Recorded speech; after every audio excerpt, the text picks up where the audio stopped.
What is going on, everybody? You got Matty Brolick here. That's right, your loyal, faithful commissioner here once again after week 6 to upload the highlight games for the week.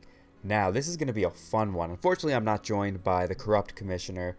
He had some time constraints, but have no fear. I'm still here to deliver the content. And like I said, it's going to be a fun one, not just because week 6 has some cool games, but even more so because we could take a nice look into the standings and the playoff picture, because after week 6 we've completed the first 2 legs of the season.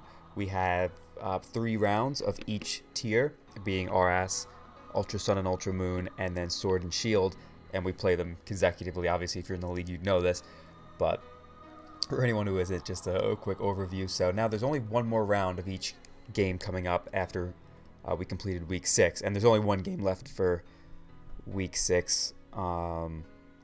There was an extension granted, so they're probably not going to play till sometime this week.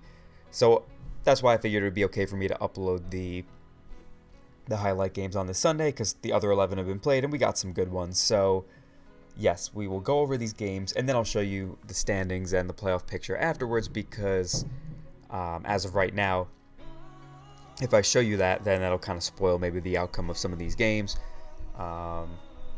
which probably doesn't matter that much in hindsight, because mostly only people in the league watch this, but that's fine. We'll just do it in that order for, the off chance that someone who's not in the league is actually watching this. So anyway, we will get into the games shortly. We had some really big ones this week, and now we have even bigger ones next week, because after this week, the playoff picture is really, really interesting. In both divisions, the races are really close, and that is pretty exciting. That's kind of what you get in a league like UDL, which I really appreciate. I had a blast with it last season, because 6 teams from each division of 12 make playoffs. So that's 12 coaches making playoffs in the whole league, and there's 24 in the whole league. So half the league makes playoffs. So it gives a lot of great players an opportunity to make the playoffs, and it's especially exciting when the race is getting really close down the final stretch of the season, which is exactly how it's playing out right now. It worked out that way last season, but I think it's even tighter this season, which is exciting. So we will get right into it. We have in this game lined up TJB going up against Rob Sr., as we started calling him the other day. Going into this match, Rob was 4-1 at the top of the Y Conference, tied with me, but he had a better differential and also the tiebreaker win over me. And then TJ, who'd started off the season at 3-0, took 2 consecutive losses in the previous weeks. So going into this match, TJ's at 3-2, and Rob is at 4-1, just looking really strong, because he's been nabbing these high differential wins pretty much every time he's won so far, other than I think his week 1 game against Hiker Toad. So Rob has been looking great. I know even outside of UDL, he's just been kind of dominating in the leagues that he's been in. So he's really been on a roll lately. Definitely seems like a top contender right now. And TJ, who really started off doing great. I mean, he was someone last season who came in as a replacement coach, and he didn't get to draft his own team. But, because of that, also being a replacement and not being as committed going into it, just not putting in quite as much effort and stuff, didn't really get too many wins in the time that he did play, and now he's just been looking great this season, off to a great start. But like I said, he did lose 2 consecutive games, and only being 3-0, there's still plenty of room to get knocked out of that playoff race. So this is a really important game for him, and for Rob, if he wins this game, then he probably stays on top of the Y Conference, because even if I do win this week, then Rob would probably still have a higher differential than me, most likely. So enough talking, we'll get right into the game. So TJ leads with the Clefable, and Rob leads with his Urshifu. This is the water one, just so you know, because if you hover over this, it always says Fighting Dark, but I don't know if it does that for everybody. So let me know if you are watching this, if it does that for you, because I don't know why that happens. But now here, he U-turns out on the Clefable and brings in his Corviknight, as TJ just gets his rocks up and then brings in Rotom on the Corv, which goes for Defog. Now he goes right for the Shadow Ball. Good play, because Rob tried to go hard into Marowak, And that did a nice little chunk. But here he goes into Scavalier. 17 leads me to believe that's probably Assault Vest. But he gets a Spadef drop. Not that it's going to matter a ton in the sense that Rotom Cut doesn't have a move that could really knock out the Escavalier from here. But, for example, a Volt Switch will probably do a decent amount of chip damage now if he does. Oh, he's actually leftovers. But I would imagine that is a Spadef spread, because even if he's like min special attack Rotom, that was just very, very little on a Escavalier. So here he does switch out as Rob actually goes hard Crocodile, and that actually works pretty well because TJ brings in the Incineroar. So here he's going to go back out into the Rotom-Mow, and Rob makes the hard play going right for the knockoff. And TJ reveals to be either no item, or I'm not sure if there's any item in Gen 8 that like can't get knocked off, like Mail or anything like that. I don't think there is. So I think that's actually a no item Rotom Cut. So pretty cool prep on his part because Rob made a good play. And TJ didn't really get too punished for it. And here he hard Thunderbolts as Rob tries to go hard Corviknight. So Rob definitely trying to make some plays here. First he went hard Marowak on the Rotom Cut, which seems pretty safe. But TJ was prepared for it and was packing the Shadow Ball, so he punished him there. And then here, hard switching a Corv into a potential Leaf Storm, hopefully, meaning that he dropped a special attack by a lot, so Thunderbolt wouldn't do that much. But TJ was ready for it and goes right for the Thunderbolt. And here, Rob brings in the Marowak, and it is immune, but obviously he gets to fire off a free Shadow Ball here, as he does do that on the Escavalier. And he's not Volt Switching out, which means he probably just doesn't have Volt Switch, as Rob goes right for a close combat on the incoming Incineroar and gets a crit. So that's obviously pretty significant, because that dismisses the attack drop and does an additional 1.5 times damage on top of that. So this CC was probably doing around 60 without the attack drop. So with the attack drop, probably doing around 40 something. So that was pretty significant. As here, TJ is just going to click the Parting Shot as the Crocodile comes in.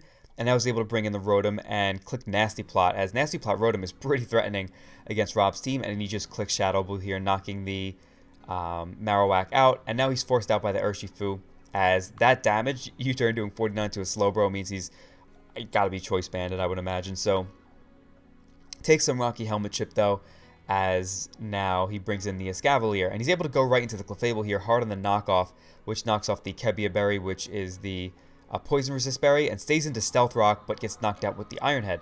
So here, he brings in his Incineroar, and I guess he's really trying to pressure him by keeping rocks up, as he Will-O-Wisps on the incoming Crocodile. Now here, he goes into the Rotom-Mow, and Rob predicts that going into his Escavalier, which works out nicely for him. So he's going to sack off the Incineroar. The Mega Horn does connect and knock him out. So here comes the Hawlucha, as TJ goes right for the Swords Dance, and then Rob goes hard into the Crocodile, scouting for the Fling. Good play, because Fling with the TR-43, I can't remember what move it is. I think it's just an 130 base power move. I can't remember which one it is, but like the new Fling mechanics, however powerful the TR is, like whatever the base power of the move is, becomes the base power of Fling. So that's an 130 base power move at +2. If he's Colbur, he could probably tank that, but either way, he'd take a ton of damage. So good scout on Rob's part, as the Crocodile still takes 33. I know he's only at +1, but still, that's kind of crazy. So here, he's able to Swords Dance again because the Crocodile is burnt, and Rob goes for the taunt, which was kind of surprising. Maybe he just expected him to go hard like Rotom or Slowbro, or maybe it was in case he like subbed and he couldn't then like Roost and Swords Dance more, but still he was able to get a second Swords Dance up here, which is pretty threatening because like on its own it outspeeds the rest of Rob's team. So or maybe like the Swords Dance was to prevent him from going to +5, which would have allowed Acrobatics to knock out the Reuniclus after it comes in. Maybe that's what it was. We will see, because he brings in the Reuniclus here, and yeah, it does 95, and he's able to knock him out with the Psyshock. So maybe that was what Rob was going for with the taunt, and in that case, good play, because it allowed him just enough bulk to knock out the Hawlucha, as now he just clicks Thunderbolt as Rob sacks the Corviknight. And here comes the Urshifu Water once again, as TJ is able to go into his Slowbro, allow that to take some more chip, because the rest of Rob's mons just basically beat this Slowbro, so he could just kind of stay in here, as the knockoff forces Escav to take a little bit of chip. And now TJ is able to bring in the Poltegeist, which goes for the Shell Smash. Now he's got the white herb, and the knockoff just barely doesn't knock him out. And now you're about to see the brokenness of the move Strength Sap. Crazy move, as here TJB is just going to be able to click Strength Sap on a Reuniclus. Reuniclus has like 30 base attack? Like it's something so super low, I'm pretty sure. And on a Reuniclus, and it's probably minus attack and 0 attack IVs. So with that Strength Sap, he recovered like, what was that? How much of his HP did he just recover? I think it was like 45% almost with a Strength Sap on the Reuniclus. So he goes for Strength Sap, and yeah, 43%. And then he's just able to Giga Drain on the following turn, gain a little bit more HP back. And now here comes the Urshifu, which goes for the Aqua Jet and just barely puts him out of range of the Aqua Jet, which was Choice Banded. So that's crazy. He Strength Saps again on the Escavalier, which puts him out of range of the knockoff. Now he just clicks Shadow Ball, which does come up short of the KO. But either way, like he probably would have been fine just Shadow Balling, then Thunderbolting here. But I guess he was hoping that at -1, he'd be able to take 2 and save a differential point by winning with Poltegeist. But he was not able to knock him out. But he's still able, and it shows like Urshifu is still here. That's another weird glitch with Urshifu. I thought the game was still going when it happened.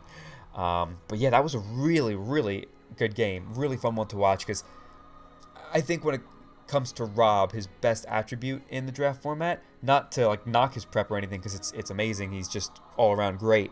But his playing ability is, very high level, even on Smogon, where the competition is across the board higher than in draft. Not to say that draft doesn't have amazing players. It's just that Smogon's been around for so long. The pool of skilled players is much larger in terms of numbers. So even amongst that, Rob is like one of the top players on Smogon when it comes to playing skill. And in draft, that definitely translates there as well, as not only does he prep well, but he's also able to make a lot of great plays when it comes down to it. So he was trying to make a lot of bold plays on TJ here, and TJ just had him scouted like he really did, and made all of the right plays when it counted, got himself in a good position, and he was able to clutch it with the Poltegeist. Perfect set to be able to win this. Everything just kind of fell into place for TJ. Great game on both parts. Like, both guys played really well. I think Rob made a couple of slightly too overly aggressive plays, but I know that's his style. But still, I thought a couple of them, like for example going hard Corviknight on the Rotom cut there, I think was like a little overzealous. Maybe he just didn't want to sack off the Marowak at that time, or just felt he didn't really have anything better to potentially do. But it was it punished him a decent amount, and he had to just really do some gymnastics to play around this Rotom. So great job on TJ's part. That was a huge win, because now both of these guys go to 4-2. So that puts them in great position to make playoffs, but at the same time they're not totally out of the water, because let's say one of them loses out, going 4-5 probably isn't going to be good enough to get into the playoffs. Like, there's definitely a chance that some 4-5 coaches can get in, but I think they'd have to squeak in. They would not convincingly just strut into the playoffs. So really good game, and should be interesting to see how that plays out long term. So next game we have up here is another game from the Y Conference, and it's actually a Y Conference playoffs rematch, as last season both II, who's Driftbling, played Blitz in the Season 1 playoffs, the first round, and the winner played me. So I remember, scouting both of their teams and everything, and watching their game, and they were two guys that I hadn't played before, so I was excited to get to play one of them. And they had a banger of a playoff game last season. I remember, like, it came down to some crazy situation where I was trying to play around this cursed Registeel. He just really didn't have much to touch it, but like he wore down the rest of Blitz's team to the point where Registeel was the only thing left, but he just wasn't able to knock it out. Like, he just really didn't have anything that could like PP stall it, or just I guess stop it in its tracks. So Blitz ultimately outlasted him and won the game. So here they have a rematch in Sword and Shield, and it was a pretty good game. So we will get into it. I'll just put this on fast, and we'll play it. So II leads with the Cinderace, switches out against the Starmie. If it was Scarf, obviously it could have taken it out right there, or maybe he's an Adamant, like, plus natured Cinderace. So here he goes into the Celebi on the Ferrothorn, and Blitz goes for the substitute, which was cool, As now, I goes for Charge Beam, which is interesting.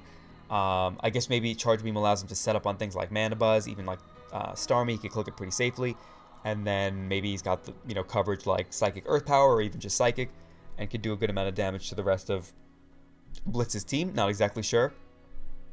But, because even something like Ferrothorn, for example, you could kind of set up on Ferrothorn if it doesn't have Toxic, or as you're going to see, what his set actually ends up being. But if it's kind of a more standard Ferrothorn, then you could just kind of fire off Charge Beams and get special attack boosts. So I'm not sure if there was something else on Blitz's team that Charge Beam was specifically for, but I guess it allows him to kind of just fire off attacks and have a really high chance at a special attack boost. He doesn't get it here, but I'm not sure how much that matters. Is here the Ferrothorn is actually going to Swords Dance, and now he SDs again. And when he went Hard Pex, I thought for sure he was just going to haze him right here.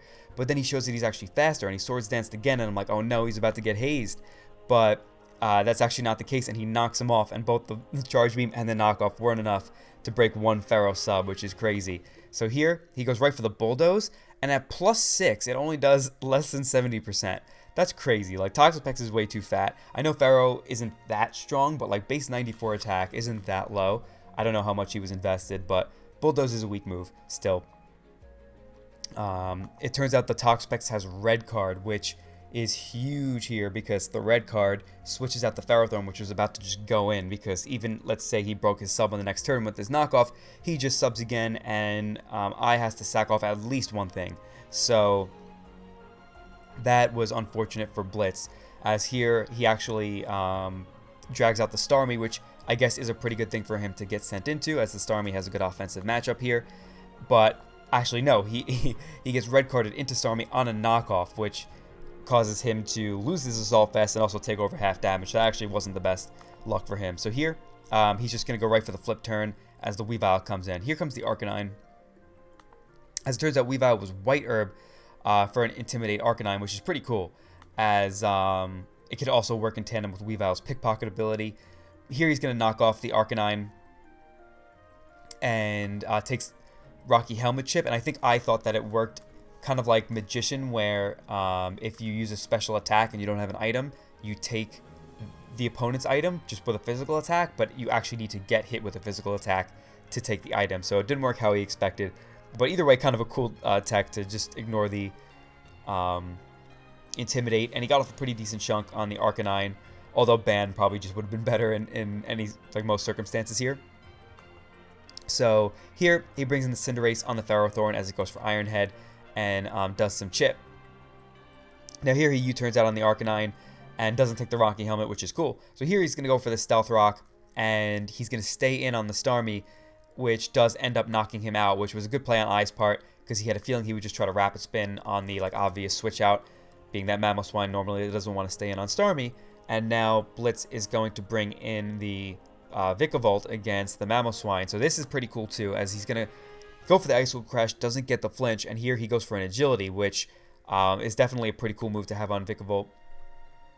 As now, I goes hard Celebi. So I thought this Celebi for sure was going to be some kind of bulky recover set, being that he had Charge Beam on the set. I'm trying to think if Blitz has something on his team that would make the Charge Beam likely, but I guess it could also be for a last ditch sweeping kind of effort on things like Mana Buzz. I am not 100% sure, but he actually is faster than the Vikavolt and is able to trick it the Choice Scarf, which now locks it into the Bug Buzz, which allows him to outspeed the Cinderace for sure. It might have outsped it even without it. I don't really know what speed Vikavolt hits.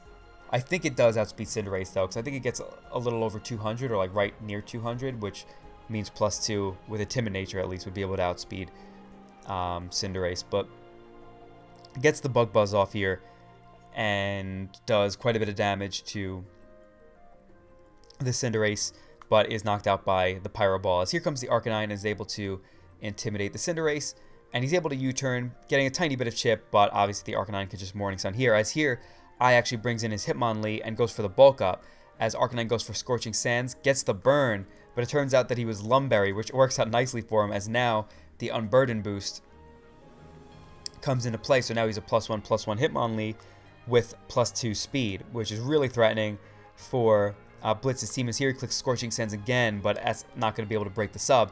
As here he's able to Bulk Up, and all of a sudden, Blitz is in a really kind of bad spot. He actually says GG here, nice set. And I thought too, I was like, oh wow, this game is probably over. He should have gone for the flamethrower there, probably in case the Hitmonlee was sub. But he went for the Scorching Sands again, trying to get the burn. But now he ends up bringing in the Mandibuzz, which just, not just barely, but it lives the close combat. And the foul play, it's not even -1 defense. It knocked out the Hitmonlee. Hitmonlee is so frail on the physical side. That's crazy. It's a resisted move. I know it's a stab foul play, but he was at +2 defense and close combated twice, so he went down to neutral. It's not even like he was -1. And the foul play rather knocked him out clean. So that was crazy, and all of a sudden we still have a game here. So here he goes for Icicle Crash on the Mandibuzz and misses, and Mandibuzz is able to foul play. He went for the Stealth Rocks here, expecting, I guess, the Mandibuzz to switch out, or also just thinking it's really useful for the Kyurem, but that did not work out very well for I. The crash was definitely unfortunate here, as now he brings in the Weavile and goes for the Icicle Crash on the Mandibuzz. And now he goes for the low kick on the Ferrothorn here, which ends up critting the Ferrothorn, which apparently ended up mattering. This Ferrothorn was not in range of low kick because this Weavile already had its item revealed to be White Herb, so it wasn't like it was boosted or anything. And that crit ends up mattering, as now the Kyurem comes in, and it is heavy duty boots, but the low kick does a ton of damage, and the Earth Power actually doesn't even knock him out here. So that was a closer game than it looked like. For example, like let's say he didn't crit that low kick, then he would have been able to knock him out with Iron Head, and then the Kyurem might have had a chance to win. I think that high jump kick from Cinderace, which I did have, would have knocked out the Kyurem, because with Libero just making that stab, it's way stronger than low kick, but I'm not 100% sure, and also there's always the chance of it missing, so if he missed, he would have probably gotten knocked out, and Blitz, I think, would have won the game. I don't know the exact Kyurem set or the exact Toxapex set, but for example, let's say he was like max special attack with Freeze Dry, I think that probably would have beaten the Toxapex. And if he was substitute, then I think he definitely would have beaten the Toxapex. So, yeah, I'm not exactly sure how much that low kick crit mattered, but it also did kind of make up for how Mamoswine missed the Icicle Crash on the Mandibuzz, because then, for example, he might have had to go into Ferrothorn the next turn to knock out the Mamoswine, taking some damage in the process. I'm not sure if that's exactly how it would have played out, but maybe he would have been able to go into Kyurem and knock out the Mamoswine, but I'm not sure about that either, just because it was a pretty healthy Mamoswine. So I don't know. Actually, he probably would be able to knock him out with the Mamoswine, because the Mandibuzz would have gotten a foul playoff either way, unless that Icicle Crash that missed happened to flinch. So just speculation, but either way, was a good game, and it was cool to see a nice playoff rematch from last season.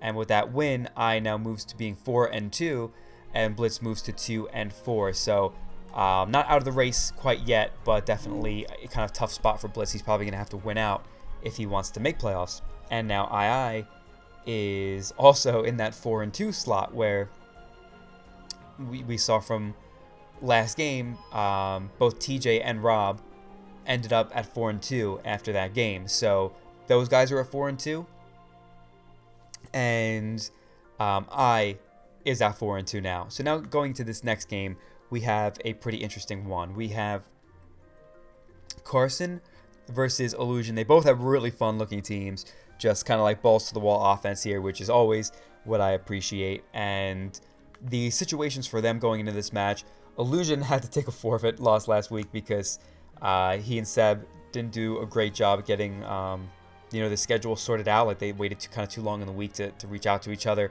which, if you're listening to this, don't do that, guys. Like, just reach out in the beginning of the week and just try to figure out like what times could potentially work for you. That's why if you end up building and being prepared earlier than expected, you could just say, hey, I'm actually ready, let's play now, instead of just saying, hey, at the end of the weekend,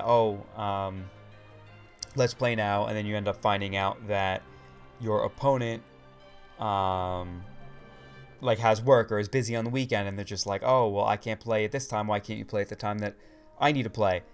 And it just doesn't really end up working out, because both guys will end up bickering over like what time they could actually play when you had an entire week to figure it out and you didn't use it. So try to schedule earlier in the week, or at least just kind of figure out each other's schedules so you could like have a plan. But anyway, the reason I bring that up is because Illusion is going into this game at 1-4 when he could have had a chance of being 2-3, and then if he was 2-3, then both these guys would be going into this match at 2-3. And this is the X conference where the 2-3 and 3-3, or 2-3 and 3-2 rather, going into week 6, that kind of pool of players was really clogged. So that meant a lot of guys had the potential to go on a little bit of a hot streak and make the playoffs. So Carson, who started off at 0-2, is crawling his way back, getting 2 out of 3 wins in the last few weeks, and is now at 2-3. As like I said, Illusion is at 1-4. But if he does win out, then I think a 5-4 record, especially in the X conference, because the general, like the average record in the X conference is a little bit lower. So 5-4 is likely good enough to make playoffs in the X conference. So Illusion does have the possibility. He's just going to have to really kind of go balls to the wall and win out. So pretty cool teams. Carson is Urshifu Dark, as Illusion here has got the nice little electric terrain core in the Pincurchin and the Alolan Raichu. He's got Broken Melmetal, and he's even got the new Monzarude, which so far has not done too well in our league, but a lot of it has to do with hacks, like Shuckle King.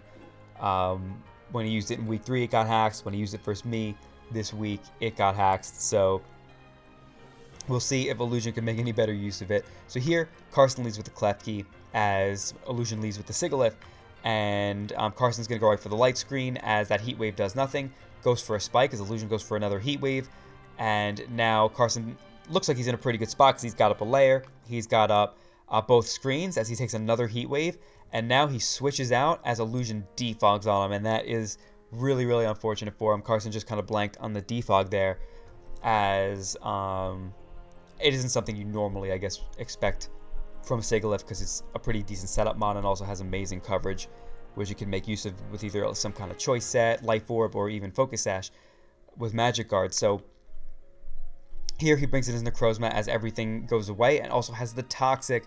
So just a really, really annoying set for the first couple Pokemon that Carson threw out, as here he goes for the Combine with Necrozma, which has an amazing matchup, by the way, against Illusion's team overall, but now is in kind of a tough spot because no more screens, and also it is poisoned. So he goes, Illusion goes hard Zarude, but Carson predicts that and goes for the Heat Wave. And I have to say, like, you could trash on Zarude all you want, but knowing Illusion, he probably didn't have a particularly bulky spread. And at +1, it still lived a Heat Wave, so that's pretty impressive. Zarude's natural bulk is kind of crazy, as here he is going to just click Darkest Lariat. Does less than 60 though, so it doesn't really look like Zarude's going to be putting in all the work in this game. As here he's kind of forced to go into his Sigilyph here, as he doesn't really have anything that could safely revenge or take a hit from this Necrozma, but it is going to go down to the poison. Even if he had Moonlight, he can't really click it forever because he's on a timer with the toxic damage. As here he's able to go right into his Inteleon, as Illusion is going to go hard into his Pincurchin to get up the electric terrain, but he takes a crit Ice Beam, so that kind of sucks for him. But now he is going to pivot right back out into his Sigilyph, because I guess he wants to have that potential electric terrain set up for later as well. Definitely is nice because Carson has a Rillaboom, which is going to have the grassy terrain. So here the Inteleon knocks it out with the Snipe Shot, and looks really threatening against Illusion's team, but Carson does just keep in his Inteleon against the Raichu, as the Psychic is able to just knock him out from there. So here he's able to go for Rising Voltage, which kills the Klefki even through the Light Screen, but still, all of a sudden is starting to claim some, and Carson's mons are just starting to drop. So here comes the Rillaboom, which gets the grassy terrain up with a Light Screen, which is really, really scary. And as you're going to see, a grassy seed activates, and here Carson's going to reveal his really hot set for the week that I actually faced a few times in mocks and was really, really good. As he's going to go for the Swords Dance here, as the Como-O comes in. So now he's at +1 defense, so even if Como-O has is offensive with close combat, it's not going to do a ton. And Rillaboom is really bulky on the physical side anyway, so having that +1, and then also the Reflect doubling its special defense, even if he's some kind of special boosted set, it's really not going to do too much either, as Rillaboom's going to go right for the acrobatics here, which is a really cool set.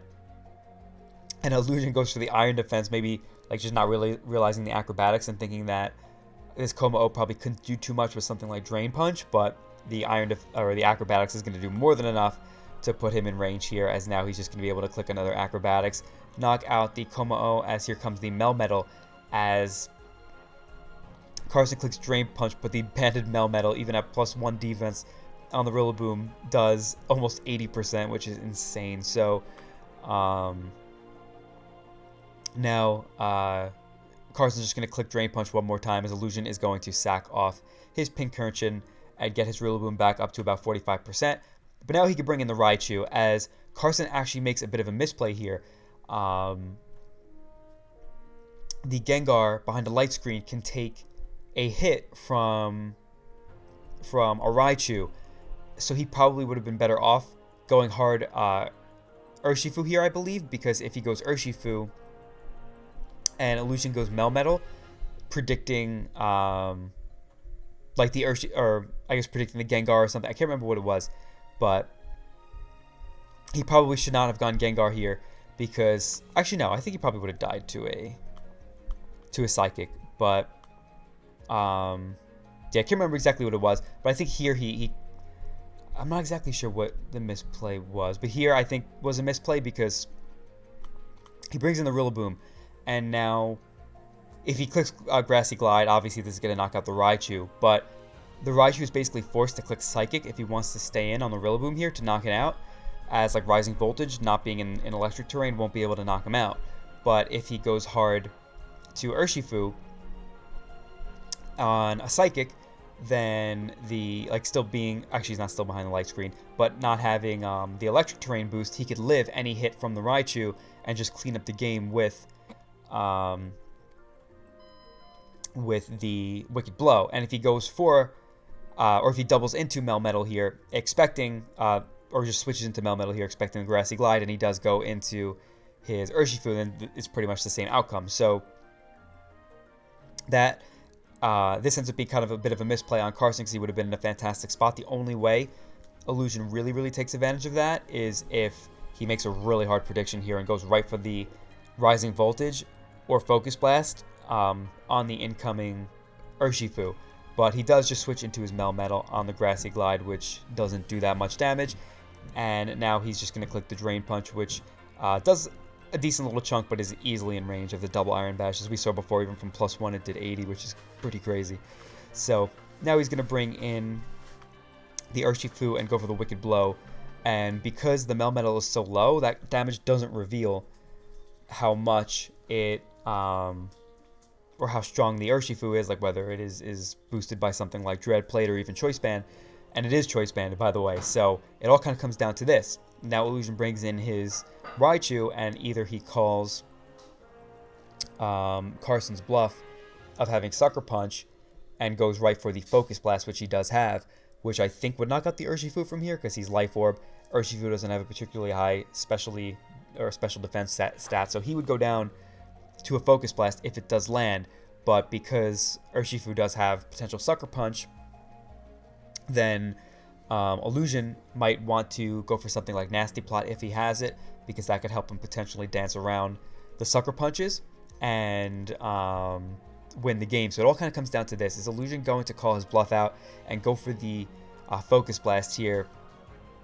And like I said, Carson is Choice Banded, so it's not like he even has the option to go for the Sucker Punch. So he's going to have to click Wicked Blow, as you're going to see Illusion does click the Nasty Plot, and Carson is going to be able to win with the Wicked Blow, and that is a huge win for the Corrupt Commissioner, as it puts him at 3-3, being tied with a lot of people in his conference, meaning that if he wins just maybe 2 out of 3 of his last games, he has a really solid shot at making playoffs, which is great for him, starting at 0-2 and fighting his way back all the way to 3-3.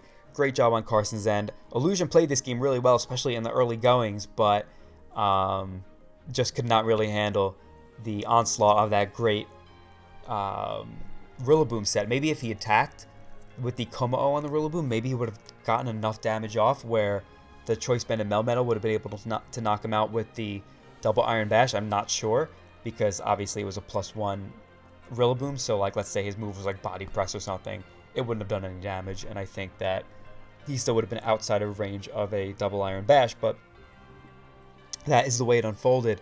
And yeah, just great game, extremely hype and down to the wire. And there were plenty of other really good games this week as well that I kind of wanted to show, but I think these three were the standouts. And either way, we will kind of mention some of the other ones when we move on to the portion where we look at the standings and such. So I am going to pause the video and we will get into that. Okay, and now we are back for the playoff picture, and here are the standings. This will pretty much tell you all you need to know as they've been updated. Like I said, the only game that hasn't been played has been between, actually I don't think I mentioned it, but it was between Zamcro and Blue that are in the Y Conference. They are going to be receiving an extension, so that will probably happen sometime this week, or maybe they'll just be an eventual forfeit. I'm not entirely sure on that one, but either way, here are the standings so far. We'll take a look at the X Conference first. So as you can see, there are two standouts at the top. You got the Singapore Silvales, coached by none other than K Crick. Now, he was a new addition this season, and he is coming in hot. He is at 6-0, just really been kind of unleashing his wrath on the league, just really week in and week out. Great prep, great plays. His drafts were unbelievable, like even like his Sword and Shield draft, which I initially didn't like at first glance. I'm starting to realize that is a lot better than I initially gave it credit for. His teams are great across the board, and he's a very good builder and obviously a very good player as well. So just doing excellently so far. He hasn't really been on the highlights too much because he's been winning by pretty high differentials, so that's one of the reasons we haven't seen him too much. But hopefully we'll see him a little bit more. Hopefully people start giving him a run for his money a little bit. But either way, he's a lock for playoffs at this point. At 6-0, especially in his division where, as you can see, there are so many people at 3-3. I'm pretty sure he's mathematically clinched. Like, Aki might not be mathematically clinched at 5-1, but he's basically as close as you could possibly be. I would imagine even just finishing out the season with good differential, even if he was at 5-4, he'd probably still have a really good shot. But he's the GOAT, so there's a very likely possibility that he wins at least one of his last 3 games, which will lock him for playoffs, and most likely even a bye. So those two are at the top of the standings with very, very good differential. Aki drafted more offensive teams this season, and that's one of the reasons I actually wanted to kind of tweak the differential system a little bit, because one thing that's kind of annoying about it, especially in a league like UDL where you're going to see a lot of extremely close playoff races, differential really favors particular draft styles and play styles, and that usually tends to be bulkier styles, ones that have just a lot more bulk in general, but even like great pivots with like the regenerator ability is a perfect example. Like if you have if you have a regenerator core on your team and you have someone, or like you have the playing ability of a guy like Rob, Gypsy King, Aki of course, K Crick, like all guys that are pretty good. I shouldn't say pretty good, amazing at using like a bulky offense balance kind of style, then most likely they're going to end up with a bunch of high differential wins because they have all the tools in the prep to kind of just wear down their opponent's teams and just constantly get like rewarded for pivoting back and forth with things like regenerator. So, and also just having lots of reliable recovery on their Pokemon. So in this season, Aki actually did not draft his like normal bulkier offense teams. He drafted a lot more offensive teams than usual, and as you can see, it's actually reflected in his differential, as he is +12 at 5-1. So that's not particularly high, but still very good, as it's over double the next best thing in his conference. So he's doing amazingly well, and like I said, K Crick is at the top very convincingly, as it's not like his teams are insanely fat, but I think they're fat enough that with his playing skill as well, it just leads to him getting some pretty high differential wins. And that's why I was saying I kind of wanted to work on like tweaking a differential system, but we already changed so much going into the season based on like the standard league and even what we did last season. So it was kind of overwhelming. Maybe next season I'll look into it, because I just don't really like how people kind of get punished for playing more offensively. Obviously, I'm biased because I like to play offense, and that has affected me throughout the years, where like a lot of my wins will be convincing, but low differential wins. But in this case, it doesn't really affect me as much because of my record at the moment. But obviously, if I were to drop my last few games, then it could affect me a lot, because I'd potentially be in the playoff race and not even make it because of my lower differential wins. So just something that I wanted to mention. I'd be curious to have this discussion in the server more, because like a lot of people will say like wins are just way more important, like there's no reason to really worry about differential so much. But I do kind of think differential in the first place takes away a little bit from the competitiveness of the game, because sometimes you'll be more focused on saving differential than getting the correct win, and sometimes you could throw a game or something like that, and also, or you could even just get hacked, even if you're making the quote-unquote right plays, as well as, like I said, how it favors certain play styles. So anyway, let's get back more into the standings. As going through the X Conference, you have 3 guys that are kind of at the top here. You also have Top Tier Boy at 4-2. He played the GOAT this week, so one of them was going to be 5-1, and one of them was going to be at 4-2. And that was a pretty solid game, but the GOAT was able to come out with, I think, a +3 victory. And but Top Tier is still looking pretty good, because at 4-2, with these last 3 games, the worst he could be is 4-5, which might still have a chance at the playoffs in this conference. And he just needs to win one out of 3 to most likely make playoffs. So really a great turnaround from Top Tier. As last season, I think he was like 1-8 or something, or 1-7 rather, because we had 8 games, and you could tell he just wasn't putting in the effort at all. And now all of a sudden he has been really putting in the work every week, and it's been paying off, as even his one loss before he played Aki was a really close game against Nick that could have kind of gone either way. So he's pretty close to being 5-1. Now next up, you have just this huge cluster of 3-3 teams, as well as 3 being tied at +1 differential. You have Ben, who last season got a bye in the X Conference. Then you have Sebi, the Montreal Monfernos, who lost a pretty unfortunate game this week against someone who's also 3-3, who is Ice. Sebi's loss this week was a little bit hacksy, but Ice still played it really well and prepped well also, so it's not like it was like a total robbery. But I think something happened where like he flinched a Tangrowth with a Weavile before the Tangrowth knocked it out, and then the Weavile just kind of pressured Sebi's team for the rest of the game. So then also Kaz finally got a big win to kind of bounce back, because he's been struggling a little bit this season, and then got a pretty solid win today, putting him at 3-3 and also +1. His differential's been pretty good, even in his losses, keeping him in the playoff picture, very, very much. So that's great for him, as well as Ice being literally the same record and just 1 differential point less. So Ice is right there as well. The UPA boys, 3-3 across the board, as you're going to see next. The Jump City Hitmonlees being the corrupt Commissioner Carson, who's at -2. So he's only 3 differential points behind the rest of the 3-3 guys, and only 2 behind Ice. So 5 people at 3-3 right now. So really anything can happen, because even like I said, Top Tier is not totally out of the water. If he's to drop his next 3 games, then he can very well miss playoffs.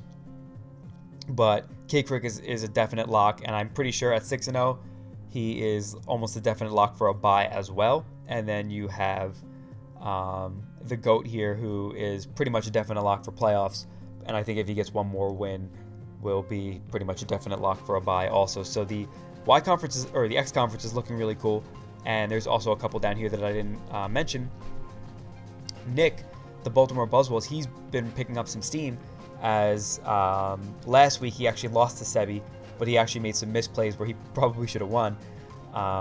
So had he won that game, he'd be 3-3 right now, but he did beat Top Tier and broke his streak, and then ended up playing Helmy this week, and in a bit of a hacksy game was able to win. So Nick went from being 0-3 to 2-4, and he's right behind all these 3-3 guys. So if he's able to either win out or win 2 out of 3 games with like really high differential wins, then he might have a chance of coming back, because he's only at -5. It's not like, for example, the next person here, Evan, is at -12, so he's been taking some pretty heavy losses when it comes to differential. And he did take a forfeit loss, which was frustrating. So that plays a big role as well, as had he played that game, he might have had a chance to win instead of taking a 3-0 loss. But, it is what it is. Evan probably doesn't have a great chance to make playoffs, but if he wins out, then there's definitely the possibility. So that's the thing with these 2-4 guys in the X Conference. Winning out and being at 5-4 will give you a pretty good shot at playoffs, pretty much no matter what. Like, unless I guess the schedules work out perfectly, where a lot of these 3-3 guys are playing other people, like either the top guys or the bottom guys, where they aren't playing each other and messing up each other's records. So yeah, people at 2-4, I would think have a shot, especially Nick, being that his differential really isn't that bad for being 2-4. And then unfortunately, both Illusion and Helmy are almost definitely out of playoffs, I'd imagine. Being at both 1-5, even at 4-5, it's hard to make playoffs, and their differentials are pretty rough. So I don't really see it happening for them, but hopefully they could still enjoy the remainder of the season, because they still have one more game in each tier, and just getting to use different teams in different tiers is pretty fun in my opinion. So hopefully they're still able to enjoy that. So now we will take a look at the Y Conference standings, which are really, really cool as well. So we'll move down. Oh, I can't move it down all the way. Can I drag it? Yeah, okay. Cool. You'd think I'd know this by now, but let me fix it. Yeah, there we go. So with the Y Conference, it is just super interesting, as there's me at the top at 5-1, but my differential isn't even the best, because Rob, like I said, has been getting these really high differential wins. In his Ultra Sun, Ultra Moon game last week, he was playing Zamcro, and like Zamcro was basically outplaying him like early on in the game. Not necessarily because like Rob had the team composition to be able to make the like safe plays that he was making, but it was just that Scoot was making like every good like mid-ground or aggressive play possible, but he was just so heavily out-prepped, and I guess maybe team matchup too was just so overwhelming that even though he was making all these right plays and weakened Rob's whole team, Rob was able to come out with a 5-0 victory when like 3 or 4 of his team members were at like 15% or less. Like, his team was like almost dead, but still had 5 members alive and got a 5-0 win. So that was kind of crazy. Rob has just been going crazy this season with just kind of outplaying people and leading to higher differential wins than they normally would be. So kudos to him, as he's been looking really strong this season. And like I said, he still has a higher differential than me, but obviously record is more important when it comes to standings. So I am on top at the moment, but the rest of my schedule is still going to be really, really tough, as pretty much anyone's is in UDL. So it's not like I'm out of the water, even in terms of making the playoffs. Like, because there are so many 4-4 coaches in the Y Conference, 5-4 is a lot less likely to make playoffs than it is in the X Conference. So that is what's so interesting about the Y Conference, is that there aren't as many people just kind of at the top like there is with K-Krieg and Aki just being kind of far ahead of everybody. Whereas my situation, like I said, my differential isn't great. Like, even you're going to see Silver over here has the same differential as me, and obviously Rob's is higher than mine is. But I'm excited for my last few games, which is interesting as well because they're pretty big in terms of standings. I'm playing both Hiker Toad, who's at 4-2, and then also TJ, who's also at 4-2. So I have 2 games against 4-2 coaches, which definitely have big standing implications. I think TJ also has to play who's another 4-2 coach. So the fact that a lot of these guys are still playing against each other makes this pretty interesting, as we are going to see some cool stuff going forward in terms of the playoff race. Now, this past week, we had just seen a really cool game with some interesting implications. We had Obi and his Miami Makuhitas going up against Hiker Toad in a game that had pretty big implications, because if Obi won, then there'd be 3-3 coaches with the potential for 4 3-3 coaches with Blue if he is able to beat Zamcro this week, and we'd still have 4-2 coaches. So then the playoff race would literally be insane, because it would just be like 7 guys in a row that have like a great chance at making playoffs if they just go on a hot streak at the end, with even myself not being out of the water. So should be really interesting in the coming weeks. I think if I win one game, I will clinch playoffs, but not even be that close to clinching a first round bye, which is kind of crazy. So I'm hoping I could win at least 2 out of 3 of my last games, because getting that first round bye is always really nice, especially in a league as stacked as this, where it's so hard to come across an easy win sort of thing. So I am going to do whatever it takes to stay on top of the Y Conference and get a first round bye. But like I said, my remaining schedule is going to be tough because it's against all playoff contenders. Most of the Y Conference is a playoff contender in the first place, but I'm going against 2 guys at 4-2, which are kind of towards the top of the standings, being in both Hiker and TJ. And then I also have Obi. So Obi's definitely a better player than his record reflects. He is new to the draft format, but is just a very experienced Pokemon player. And when it comes to his playing ability, I would probably put him towards the top of the league in just pure skill. So that is going to be a very tough challenge to face. So it's really exciting. Unfortunately, at the bottom here, you have 2 guys who are winless, and that kind of sucks. For example, like Scoot has a bunch of either close games or games where he started out hot and just kind of fallen off and has not been able to just clutch it for an actual win. But then here, Nathan, unfortunately, has just kind of been getting trampled. Is what it is. He's not going to give up, though. I know Nate, he's not going to throw in the towel. He's even made some transactions going in to the remainder of the season, and after week 6, transactions have closed, so everybody's teams are locked for the rest of the season. So first 2 legs of the season completed. The playoff races are absolutely tight. Like, everybody is just on top of each other, breathing down each other's necks. Pretty spicy. So I'm excited to see how it goes and plays out for the rest of the season. I'm excited for my remaining games. Like, for example, my last 3 games are against guys I have never played against in the format before. So that's really exciting. Like, I can't believe that I hadn't played Hiker before. Like, we've known each other for multiple years now and have just never come across each other in the draft format, because I guess we're never really in the same circles or like same leagues, and that's what I've done more than tournaments. And even in tournaments, we've just never really gotten paired up against each other. So I've always wanted to play him, so I'm really excited that we get to face off against each other. And then same thing with TJ. He's been someone I've been friends with ever since he joined UDL last season, and since then we have not played. And obviously Obi's brand new to the format, so of course I haven't played him, but I've played him a million times when it comes to like tests and stuff. That's actually how I got him into the format, because he helped me with tests prior to joining UDL, and he was like, this is fun, like I would want to play. And now he's gotten into it, and for a beginner, he's been doing pretty well. Like I said, his record doesn't really reflect how well he's been doing, because there's been a bunch of games where he's been really, really close and either been hacked or just made a misplay here and there that has kind of cost him the game, despite being in a position to win. So he's done a great job for a beginner and has almost knocked off some of the top players. Like he almost beat week 1 and probably should have beat.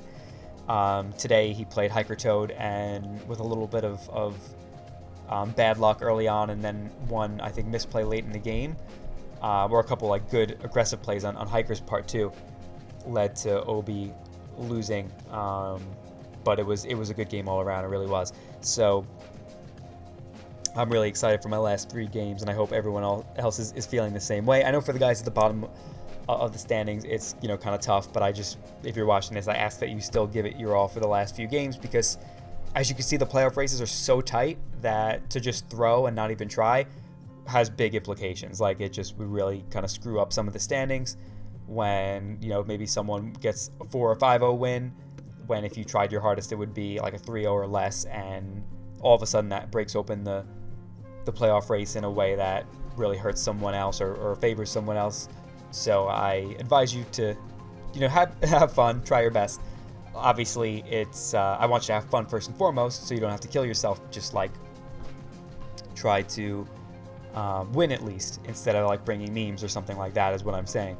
So yeah, that's about all I have to say. This is about an hour-long video, so I hope for the people who do watch this enjoy hearing my voice, because you're going to hear a lot of it, especially going forward into the future weeks. Maybe I'll kind of visit the playoff picture every week, because they're getting tight. Like, the standings are extremely tight, and they're probably going to stay that way in the coming weeks, and maybe I'll even, instead of showing the standings, or maybe I could do a separate standings video, maybe I'll show more highlight games, because now these have so much more stakes going into the games. Like before, I was like, you know what, I want to show games that are really close. I want to show some games that are kind of like big names facing off against each other. But now going into these last 3 weeks, there are so many games with high stakes because the playoff race is so tight. So I'll shut up now. Hope you enjoyed the video.